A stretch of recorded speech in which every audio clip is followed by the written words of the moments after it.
আজকে বিএনপি, জামাত ইসলামী আন্দোলন, জমিয়তুল উলামা ইসলাম সহ বাংলাদেশের রাজনৈতিক দলগুলির মধ্যে বিভিন্ন দাবি নিয়ে আজকে যে অনৈক্য দেখা যাচ্ছে, সে অনৈক্য আমরা চাই না। আমরা একটি বিষয় ঐক্যবদ্ধ থাকতে চাই, আমি ফ্যাসিবাদের বিচার বাংলার মাটিতে হইতেই হবে। এই ব্যাপারে আমরা সবাই ঐক্যবদ্ধ হইতে চাই। পিআর পদ্ধতিতে নির্বাচন চাবেন, ভালো কথা। পিআর পদ্ধতিতে আমরা পড়ান, আমরা একটু বুঝে লই,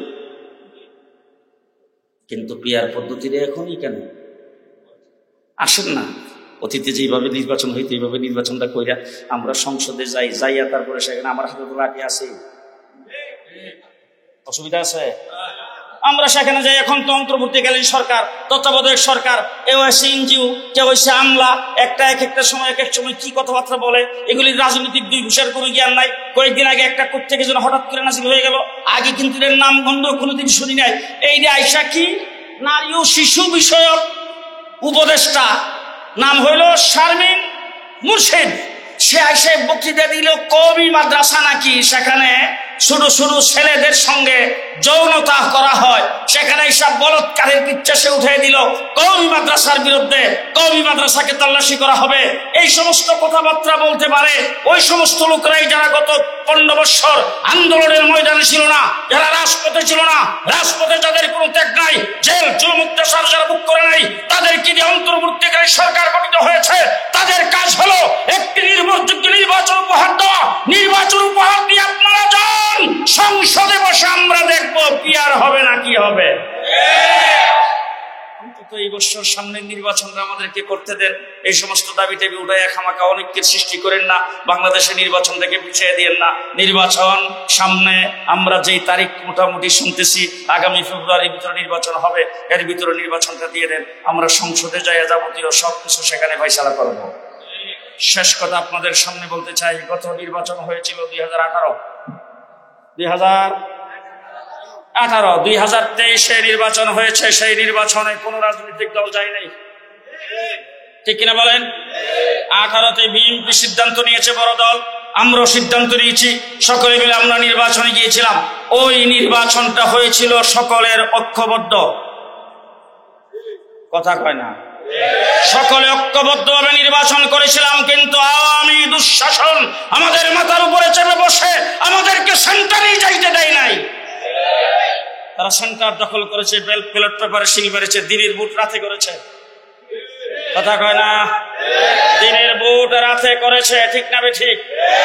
সেন্টারে ভোটারদেরকে যাইতে দেয় নাই, কুত্তা ঘুমাইছে, ঠিক কিনা বলেন? এইভাবে না হইলে আপনারা বলেন তো, আপনাদের এলাকায় ফাঁস করছিল কে যদি ভোট হইতো?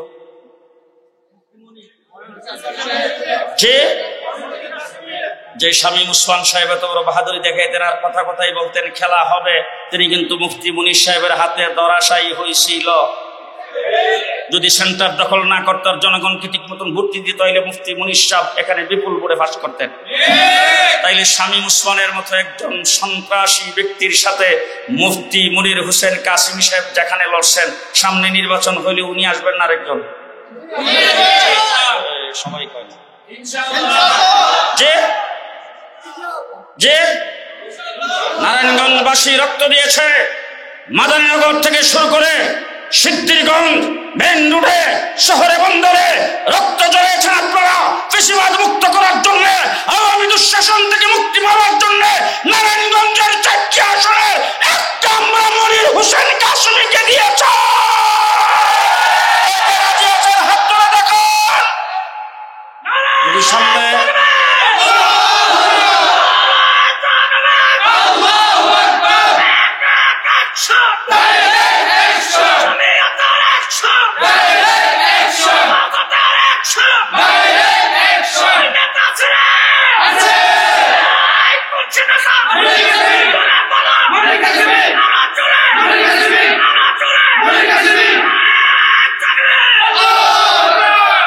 আমার বন্ধুগণ, আপনারা এই এলাকায় হয়তো আপনারা দেখেন নাই, আপনাদেরকে দেখার আহ্বান জানাচ্ছি। আমি মুফতি ফজলুল হক আমিনী সাহেব ব্রাহ্মণবাড়িয়ার থেকে, ওনাকে আমরা সেখানে এমপি বানিয়েছিলাম। উনি 5 বছরে যে উন্নয়ন করেছে, বাংলাদেশে গত 50 বছরে এত উন্নয়ন হয় নাই। মুফতি মুনির সাহেবকে এমপি বানিয়ে দেখেন, দিন ইসলামের কাজ হবে, আমরা বাহিরে স্লোগান দিয়েছি, শাপলা চত্বরে লক্ষ লক্ষ মানুষের সামনে কথা বলেছি, মুফতি মনির সাহেব এমপি হলে ইসলামের বিরুদ্ধে একটু শব্দ কেউ করলে সংসদে দাঁড়িয়ে তিনি প্রতিবাদ করবেন। সুতরাং মুফতি মনির সাহেবের মতো একজন যোগ্য ব্যক্তি আপনাদের এলাকার থেকে এমপি হলে ভালো হবে না খারাপ হবে? উলামায়ে কেরাম সবচাইতে বেশি নির্যাতিত হয়েছে। আপনারা যার ভুক্তভোগী, শাপলা চত্বরে 1,54,000 গুলি আলেমদের উপরে চালানো হয়েছে এক রাত্রে। আজকে বিভিন্ন মিডিয়ায় প্রকাশ করছেন আঞ্জুমানে মুফিদুল ইসলাম কত বেওয়ারিশ লাশ দাফন করেছেন, ট্রাকে করে লাশ কোথাও সরানো হয়েছে, আলামতকে মুছে ফেলার জন্য সূর্য ওঠার আগে শাপলা চত্বরকে পরিষ্কার করা হয়েছে। আজকে মিডিয়া প্রকাশ করছেন কিভাবে লাশগুলোকে নদীতে ফেলানো হয়েছে, গণকবর দেওয়া হয়েছে। ওই সময় আপনাদের নারায়ণগঞ্জের সিদ্ধিরগঞ্জ, মাদানীনগর সবচাইতে বেশি আক্রান্ত হয়েছিল। কিন্তু একটা জিনিস আপনাদের জানা আছে, 15 বছর কিন্তু আমরা খেলার মাঠে ছিলাম। যারা আমাদেরকে বারবার বলছেন খেলা হবে, তাদেরকে দেখেছি তারা মাঠে নাই, পুলিশ আমাদের বিরুদ্ধে লড়াই দিয়েছেন। তারা মাঠে ময়দানে তারা খেলতে আসেন নাই, এই দেশের প্রশাসনকে ব্যবহার করে, প্রশাসনের অস্ত্র আমাদের জন্য তারা ব্যবহার করেছেন। আজকে তারা কোথায়? কথায় বলতেন পালাবো না, এখন গেলেন কোথায়? ইতিহাসের পাতায় অনেক পতন, সরকারের পতন পড়েছি, মিডিয়াতে অনেক সরকারের পতন দেখেছি। শ্রীলঙ্কার সরকারের পতন হয়েছে, পাকিস্তান সরকারের পতন হয়েছে, মালয়েশিয়া সরকারের পতন হয়েছে, বিভিন্ন দেশে সরকারের পতন হয়েছে। আমার দেশেও অনেক সরকার 54 বছরে অনেকের পতন হয়েছে, কিন্তু শেখ হাসিনার বেশিরভাগ সরকারের পতনের মতো এমন পতন পৃথিবীর কেউ দেখে না। যতগুলি এমপি ছিল, মেম্বার চেয়ারম্যান ছিল, একটাও নাই। তৃণমূল পর্যায়ের যতগুলি কর্মী ছিল, একটাও নাই। এমনকি কোন মসজিদের ইমাম যদি তাদেরকে সমর্থন করেছে, হিডাও নাই, সেটাও নাই। পেছনের দরজা দিয়ে সব বাধ্য। আন্দোলন সংগ্রাম আমরা করেছি, আন্দোলনের মাধ্যমে এই সরকারের পতন ঘন্টা আমরা বাজিয়েছি। 2013 সালের রক্ত না হলে 24-এর বিপ্লব করত না। শাপলা চত্বর যদি আমরা রক্ত না দিতাম, 24-এর বিপ্লব কোথাও যেত না। শাপলা চত্বরে রক্ত দিয়ে আমরা সেই বিপ্লব ঘটাইবার সূচনা করেছি। আল্লাহ রাব্বুল আলামিন সিদ্ধান্ত গ্রহণ করেছেন, বাইতুল্লাহ শরীফ যখন ভেঙে দেওয়ার জন্য আসছেন আব্রাহা বাদশাহ, আল্লাহ পাক তখন আব্দুল মুত্তালিবকে কাজে লাগান নাই, কুরাইশদের বংশের মানুষদেরকে কাজে লাগান নাই, মক্কাবাসীকে আল্লাহ পাক কাজে লাগান নাই। আল্লাহ সিদ্ধান্ত নিয়েছেন সেই ঘরকে রক্ষা করবেন আবাবিল পাখির মাধ্যমে। আমাদের বাংলাদেশেও যখন 15 বছর পর্যন্ত নির্যাতনের স্টিম রোলার চালাইছে, দেশে যখন লুটপাট করেছে, গুম হত্যা যখন করেছে, দর্শন করেছে, দেশটা যখন তলাবিহীন জড়িতে পরিণত করেছে, দেশের মাজলুম মানুষগুলি মক্কা মদিনা সফর করে আল্লাহর দরবারে চোখের পানি ফেলেছেন, জেলখানাকে চোখের পানিতে বসায় দিয়েছেন। আল্লাহ সিদ্ধান্ত নিয়েছে আমি আবাবিলের মাধ্যমে সরকারের পতন ঘটায় দেব। ওই সিদ্ধান্ত আল্লাহ পাক বাস্তবায়ন করেছেন স্কুল কলেজের ছাত্রদের মাধ্যমে, মাদ্রাসার ছাত্রদের মাধ্যমে। স্কুল কলেজের ছাত্র আন্দোলন করেছেন, কোঠার আন্দোলন। কিসের আন্দোলন? কোঠার আন্দোলন। মাদ্রাসার ছাত্রদের জন্য কোঠার দরকার তো কোনো কোঠার দরকার নাই, কারণ আমরা চাকরি নিই না। আমরা যখন সরকারি চাকরি নিই না, আমাদের কোঠার দরকার নাই। কিন্তু স্কুল কলেজের ছাত্ররা রাস্তায় নেমে যখন রক্ত দেওয়া শুরু করেছেন, তাদের বুক যখন গুলির মাধ্যমে যাত্রা করতে শুরু করেছেন, একজন কওমি মাদ্রাসার ছাত্র ঘরে বসে থাকে নাই। কোঠার বিরুদ্ধে যারা আন্দোলন করেছেন, কোঠা পদ্ধতির বিরুদ্ধে যারা আন্দোলন করেছেন, সে আন্দোলনে তাদের কাঁধে কাঁধ মিলাইয়া আমাদেরও শতাধিক ছাত্র জীবন দিয়েছে।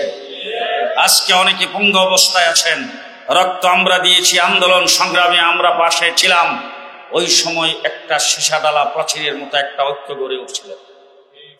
বাংলাদেশের সর্ববৃহৎ দল বিএনপি সহ, জামাত সহ, জমিয়তুল উলামা ইসলাম সহ এদেশের যত প্রকারের রাজনৈতিক দল আছে, সমস্ত রাজনৈতিক দলগুলো আওয়ামী দালাল এবং আওয়ামী চাটুকার বাদ দিয়ে সবগুলো ঐক্যবদ্ধ হয়ে মাঠে নামার পরে জুলাই আগস্টের বিপ্লব ঘটেছে। আজকেও আমরা চাই না আওয়ামী লীগের সামনে আসুক। কি বলেন আপনারা? আমি পরিষ্কার ভাষায় বলি, সামনে নির্বাচন হবে, ব্যালট পেপার থাকবে, মার্কা থাকবে, নৌকা মার্কা সবাই কয় না। সামনে ব্যালট পেপার আসবে, মার্কা আসবে, সিল মারার জন্য আমরা যাব, কিন্তু সেই ব্যালট পেপারে নৌকা মার্কা থাকবে না। সামনে আমরা যখন রাজপথে নামবো, ইলেকশন করবো, ইলেকশনের মধ্যে স্লোগান হবে নারায়ে তাকবীর, আল্লাহু আকবার, বিভিন্ন মার্কার স্লোগান হবে, কিন্তু জয় বাংলার স্লোগান থাকবে না।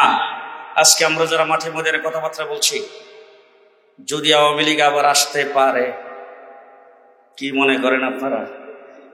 যে এখন যদি আওয়ামী লীগ মনে করে ভারতের গাড়ি সোয়ার হয়ে ভারতের কোলে বসে মোদির মাধ্যমে, ভারত সরকারের মাধ্যমে, ভারত একটি বড় দেশ, সেই দেশের মাধ্যমে আবার আমার বাংলাদেশে ইন করবে, পরিষ্কার ভাষায় বলে দিতে চাই, আপনারা যেইভাবে ভাগছেন সেই বাগাটাই আপনাদের শেষ।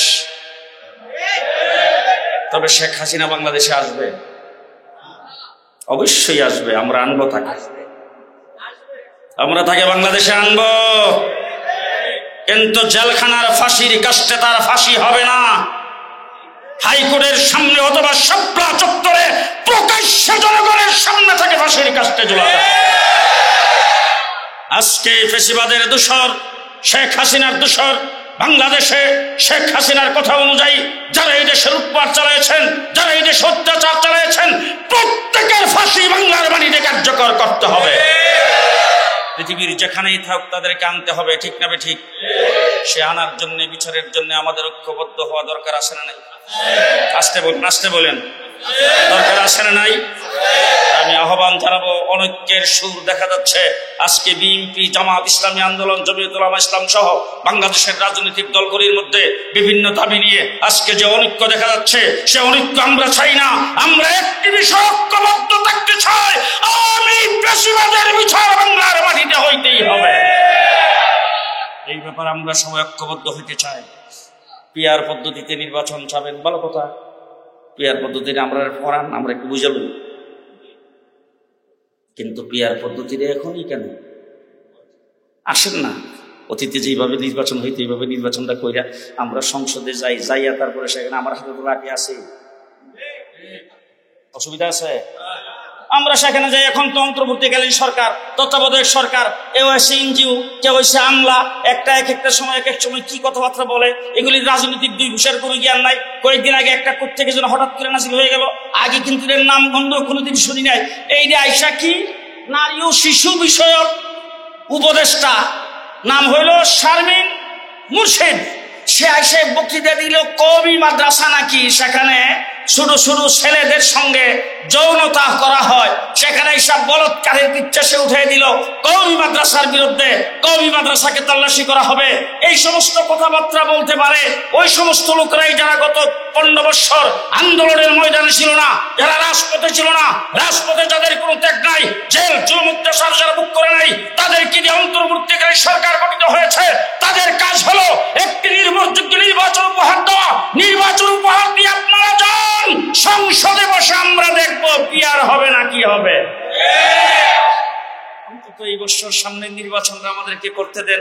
এই সমস্ত দাবি টেবি উঠায় খামাকা অনেকের সৃষ্টি করেন না, বাংলাদেশে নির্বাচন থেকে পিছিয়ে দিয়েন না। নির্বাচন সামনে, আমরা যেই তারিখ মোটামুটি শুনতেছি আগামী ফেব্রুয়ারির ভিতরে নির্বাচন হবে, এর ভিতরে নির্বাচনটা দিয়ে দেন, আমরা সংসদে যাই যাবতীয় সবকিছু সেখানে ফয়সালা করব।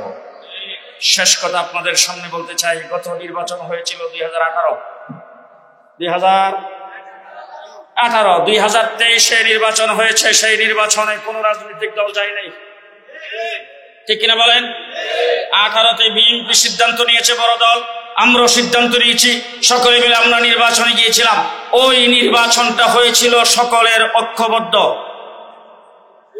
কথা কয় না, সকলে ঐক্যবদ্ধভাবে নির্বাচন করেছিলাম। কিন্তু আওয়ামী দুঃশাসন আমাদের মাথার উপরে চেপে বসে আমাদেরকে সেন্টারেই যাইতে দেয় নাই। তারা সেন্টার দখল করেছে, ব্যালট পেপারে সিল মেরেছে, দিনের ভোট রাতে করেছে, কথা কয় না, দিনের ভোট রাতে করেছে, ঠিক না ঠিক? সেন্টারে ভোটারদেরকে যাইতে দেয় নাই, কুত্তা ঘুমাইছে, ঠিক কিনা বলেন? এইভাবে না হইলে আপনারা বলেন তো, আপনাদের এলাকায় ফাঁস করছিল কে যদি ভোট হইতো?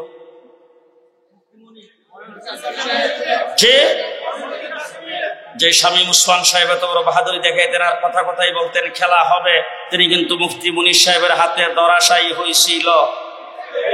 যদি সেন্টার দখল না করত, জনগণকে ঠিক মতন ভর্তি দিত, তাইলে মুফতি মুনীর সাহেব এখানে বিপুল ভোটে পাস করতেন। তাইলে শামীম ওসমানের মতো একজন সন্ত্রাসী ব্যক্তির সাথে মুফতি মুনীর হোসেন কাসেমি সাহেব যেখানে লড়ছেন, সামনে নির্বাচন হইলে উনি আসবেন না আরেকজন? সবাই কয় না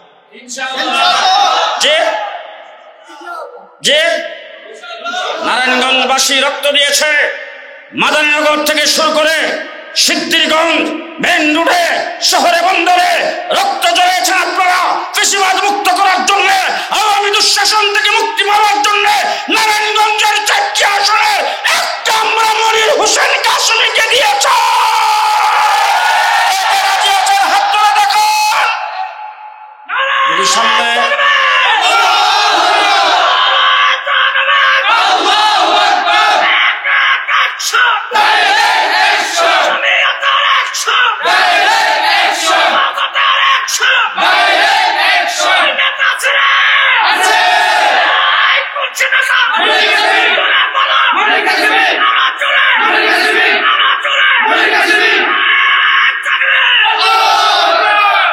আমার বন্ধুগণ, আপনারা এই এলাকায় হয়তো আপনারা দেখেন নাই, আপনাদেরকে দেখার আহ্বান জানাচ্ছি। আমি মুফতি ফজলুল হক আমিনী সাহেব ব্রাহ্মণবাড়িয়ার থেকে, ওনাকে আমরা সেখানে এমপি বানিয়েছিলাম। উনি 5 বছরে যে উন্নয়ন করেছে, বাংলাদেশে গত 50 বছরে এত উন্নয়ন হয় নাই। মুফতি মুনীর সাহেবকে এমপি বানায় দেখেন, দিন ইসলামের কাজ হবে। আমরা বাহিরে স্লোগান দিয়েছি, শাপলা চত্বরে লক্ষ লক্ষ মানুষের সামনে কথা বলেছি, মুফতি মুনীর সাহেব এমপি হলে ইসলামের বিরুদ্ধে একটু শব্দ কেউ করলে সংসদে দাঁড়িয়ে তিনি প্রতিবাদ করবেন। সুতরাং মুফতি মুনীর সাহেবের মতো একজন যোগ্য ব্যক্তি আপনাদের এলাকার থেকে এমপি হলে ভালো হবে না খারাপ হবে? আজকের থেকে আমরা সকলেই ভোটার না কর্মী, ভোটার না কর্মী। আপনারা যে যে গণনার থেকে আসছেন, যেখান থেকে আসছেন, মাদ্রাসার ছাত্র হোক, স্কুলের ছাত্র হোক, কিংবা খেটে খাওয়া মানুষ হোক, কৃষক শ্রমিক মেহনতি মানুষ হোক, প্রত্যেকে আজকের থেকে আমরা মুফতি মুনীর সাহেবকে এমপি বানাইবার একজন কর্মী। আসসালামু আলাইকুম ওয়া রাহমাতুল্লাহি ওয়া বারাকাতুহু।